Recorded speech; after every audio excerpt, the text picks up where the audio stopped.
नमस्कार, आप देख रहे हैं न्यूज़ टुडे 24। मैं अखिलेश। भारत के संविधान और संघीय ढांचों को लेकर भारतीय कम्युनिस्ट पार्टी के राष्ट्रीय सचिव अतुल कुमार अंजान ने चिंता व्यक्त की है। उन्होंने कहा है कि देश के हालात ठीक नहीं हैं।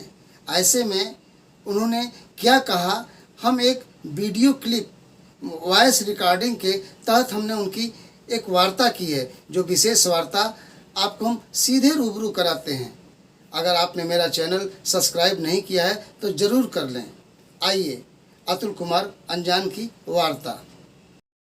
मैं समझ रहा हूँ कि संघीय ढांचे के ऊपर चतुर्दिक संकट आ गया, चौतरफा संकट आ गया जी। ये विवाद जो ममता और मोदी का विवाद है जी। ये विवाद सिर्फ चुनाव का विवाद नहीं है जी। और अब ये चुनाव के विवाद से आगे बढ़ गया है कि राज्य के मुख्यमंत्रियों के और राज्यों के कर्तव्य क्या है, अधिकार क्या है, और प्रधानमंत्री का और केंद्र सरकार का कर्तव्य और अधिकार क्या है। जी। प्रधानमंत्री की निगाह में जो है वो मुख्यमंत्रियों की इज्जत अगर नहीं होगी तो कैसे काम चलेगा। और ये कैसे कह देना कि आप समय में आप हाजिर नहीं हुए और नहीं हुआ। एक बात सही है, ममता बनर्जी ने ये प्रश्न बिल्कुल सही उठाया कि ममता बनर्जी अगर बात करना चाहती हैं और प्रधानमंत्री बात करना चाहते हैं तो चीफ सेक्रेटरी बैठे, कैबिनेट सेक्रेटरी बैठे प्रधानमंत्री के साथ, कैबिनेट प्रधानमंत्री के ऑफिस के उनके अपने सेक्रेटरी बैठे। ये नेता विपक्ष को उन्होंने क्यों बुला लिया और फिर उस विपक्ष के नेता को जिनसे वो ममता बनर्जी चुनाव हारी है। तो आप एक जानबूझ करके झगड़ा कराना चाहते हैं ना। आप एक राज्य के आंतरिक मामलों में दखलंदाजी कर रहे हैं। आप स्थिति को जो चुनाव के परिणाम निकलने के बाद आप बीजेपी बुरी तरह परास्त होने के बाद भी अब उस राज्य की सरकार में चुनी हुई सरकार के साथ आप छेड़छाड़ कर रहे हैं। नेता विपक्ष को आप ये बताइए क्यों नहीं आप बुलाते हैं हर वक्त मीटिंग में। यहाँ आप आते हैं प्रधानमंत्री जी बनारस में या मीटिंग करते हैं वर्चुअल मुख्यमंत्री से और दूसरे अधिकारियों से, तो नेता विपक्ष यहाँ राम गोविंद चौधरी जी हैं विधानसभा में, क्यों नहीं इसको बुलाया जाता। तो एक जगह नहीं आप बुलाएंगे, दूसरी जगह बुलाएंगे, तो ये संघीय ढांचे का हमला है। और ये कैसे आपने बिना एक जो मुख्य सचिव राज्य का पश्चिम बंगाल का 31 मई को रिटायर हो रहा है, उसने कोई दरखास्त नहीं दी कि उसका एक्सटेंशन कर दिया जाए, नौकरी बढ़ाई जाए। उसने कोई दरखास्त नहीं दी कि मेरा सेवा विस्तार हो ना, और सेवा विस्तार अगर होता तो उसके लिए मुख्यमंत्री की अनुशंसा या सहमति जरूरी होती है।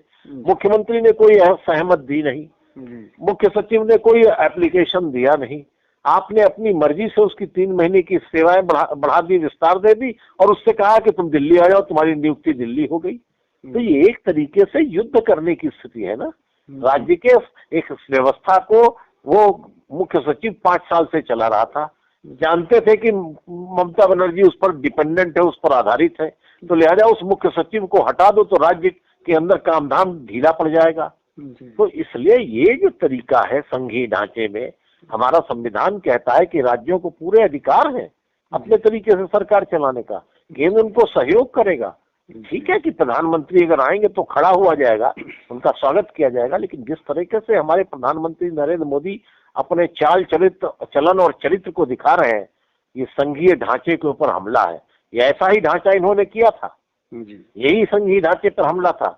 राज्य के अंदर संविधान में 3 विषय वस्तु है, एक केंद्र के अंतर्गत विषय वस्तु है, तमाम विभाग है, एक राज्यों के अधिकार के अंदर है, और एक है जिसको कहते हैं समवर्ती सूची, कॉन्करेंट लिस्ट के अंदर है, जिसमें राज्य और केंद्र दोनों आपस में मिलकर बात करके तय करते हैं। एग्रीकल्चर जो है राज्य का विषय वस्तु है। प्रधानमंत्री ने बिना राज्य से बात किए हुए, बिना राज्यों के मुख्यमंत्रियों से बात किए हुए आपने जो है कृषि संबंधी 3 अध्यादेश जारी कर दिए और उन अध्यादेशों को आपने जबरदस्ती पारित करा के कानून बना दिया। तो ये तो सीधे सीधे संघीय ढांचे का उल्लंघन है, संविधान का उल्लंघन है, संविधान के नियम कानूनों का उल्लंघन है। इसलिए हम समझते हैं ये उचित नहीं है, ये टकराव की स्थिति पैदा करेगा।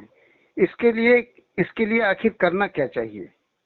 इसके लिए प्रधानमंत्री को बहुत गंभीरता से सोचना चाहिए। उनको अपनी औकात और अपनी हैसियत के अंदर काम करना चाहिए। वो बहुत आगे बढ़ते जा रहे हैं। अब वो सीधे सीधे डिस्ट्रिक्ट मजिस्ट्रेट को बिना, अब आज तो उत्तर प्रदेश में उनकी सरकार है तो डीएम से बात कर रहे हैं, कल को वो जो है पश्चिम बंगाल के डिस्ट्रिक्ट मजिस्ट्रेट से बिना राज्य की सरकार के सहमत के बात करने लगेंगे, वीडियो कॉन्फ्रेंसिंग करने लगेंगे। ये उचित है क्या? बिना राज्य के मुख्यमंत्रियों से बात किए हुए? स्ट्रक्चर है, एक पूरा व्यवस्था बनी हुई है। जी जी उस व्यवस्था के हिसाब से चलिए। डीजीपी के नीचे आईजी होते हैं, ये नहीं कि आईजी सीधे सीधे डीआईजी से डीजीपी हो जाते हैं। एक सिस्टम है, एक सिस्टम के तहत सिस्टम है, संविधान में सब लिखित है। जी जी जी।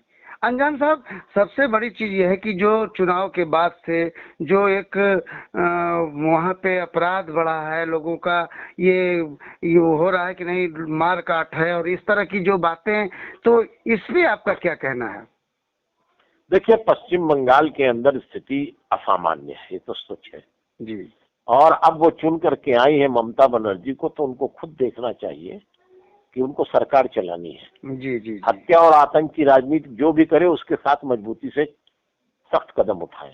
जी। लेकिन अगर वो अपनी पार्टी के लोगों के ऊपर नहीं उठाएंगी, अगर वो उनके लोग जो है दूसरे के दफ्तरों पर कब्जा करने लग जाएंगे, जैसा कि पिछले दौर में उन्होंने किया था। जी जी। 400 से ऊपर कम्युनिस्ट पार्टी के दफ्तरों पर कब्जा आज भी है तृणमूल कांग्रेस का। जी जी। हमारे साथियों को बहुत खतरा है। 450 के करीब लोगों की हत्या की है इन्होंने 10 साल के राज में। जी। तो अगर इसी रास्ते पर वो चलेंगी तब फिर तो उनको खुद सोचना चाहिए कि जनता ने क्या किया और जनता की भावनाओं के साथ वो कैसे आगे बढ़ेंगी। उनको बदलना ही पड़ेगा। अगर वो नहीं बदलेगी, अब तो राजनीति से ऊपर उठ के एक जनता के मानवीय संवेदनाओं को देखते हुए एक सामंजस्य बनाने की जरूरत है। बिल्कुल सही कह रहे हैं आप जी, बिल्कुल सही कह रहे हैं। सामंजस्य बनाइए ना। आज हमारा देश कोरोना से जूझ रहा है, लोगों की आर्थिक स्थिति कमजोर होती जा रही है, किसान बेहाल है, बेरोजगार बेहाल है, तो ऐसे में कोई नए कदम की जरूरत है जिससे कि आपसी सामंजस्य बने और लोग एक खुशहाल जीवन जी सकें। बिल्कुल सही आप कह रहे हैं। खुशहाल जीवन खाली कामना से नहीं बनेगा, उसके लिए नीतियां लगानी पड़ेगी। अगर आप ये सोचें कि चोर का भी उदय हो जाए, डाकू का भी उदय हो जाए और ईमानदार लोगों का भी उदय हो जाए, तो ये सर्वोदय चलने वाला नहीं कि सबका उदय हो जी। अगर आपको गरीब के साथ खड़ा होना है तो आपको देश के अंदर बढ़ती हुई आदमियों के बीच में आर्थिक असमानता को दूर करना पड़ेगा जी। रोजगार के अवसर बनाने पड़ेंगे। नौजवानों के तपिश को देख करके उनको, युवक और युवतियों को काम देने का अधिकार सरकार का। आपने तो कहा 2 करोड़ लोगों को काम देंगे, कहाँ 2 करोड़ को दिया आपने काम? पूरे 7 साल में योगी जी के राज में केंद्र और राज्यों ने मिलाकर के 46 लाख ही सरकारी नौकरियां दी हैं और पिछले इस अप्रैल के महीने में 75 लाख लोगों को रोजगार से हटना पड़ा है इसी पिछले महीने में। तो देश तो भयावह बेरोजगारी के रास्ते पे जा रहा। ये सब लोग राजनीति कर रहे हैं यहाँ उत्तर प्रदेश में जाति और धर्म की, बेकारी के। इनको तो डेबिट क्रेडिट नहीं आता है, कैसे बजट बनाया जाता है ये भी नहीं आता है। और देखिए क्या हाल है उत्तर प्रदेश के अंदर। अब तो ऐसा नहीं है घूम रहे, दौड़ रहे, भाग रहे, कूद रहे। अब तो पंचायत चुनाव बीत गए, त्रिस्तरीय पंचायत समाप्त हो गया। अब तो जिला पंचायत अध्यक्ष और प्रमुखों की बारी है। इसमें भी अब किस तरह का खेल होगा राम जाने। क्या खेल होगा?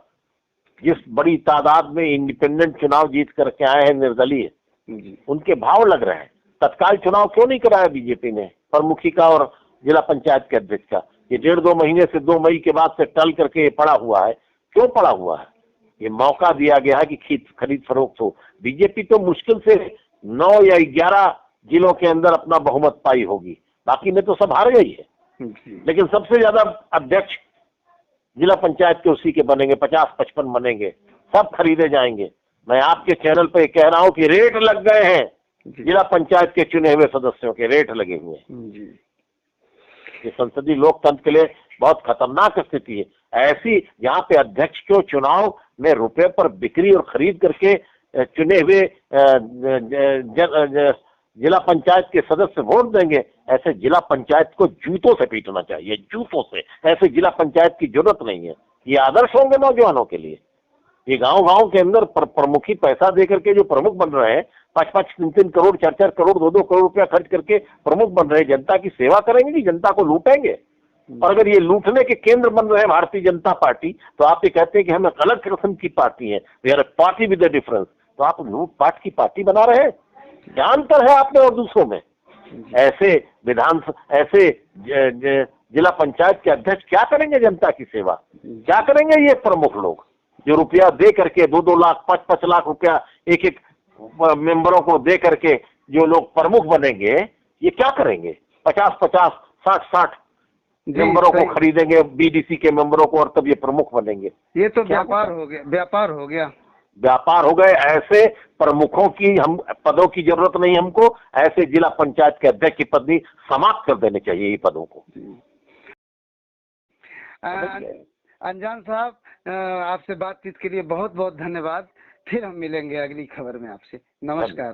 धन्यवाद। नमस्कार। टीम न्यूज़ टुडे 24 बने रहे ऐसी ताज़ा तरीन खबरों के लिए। नमस्कार।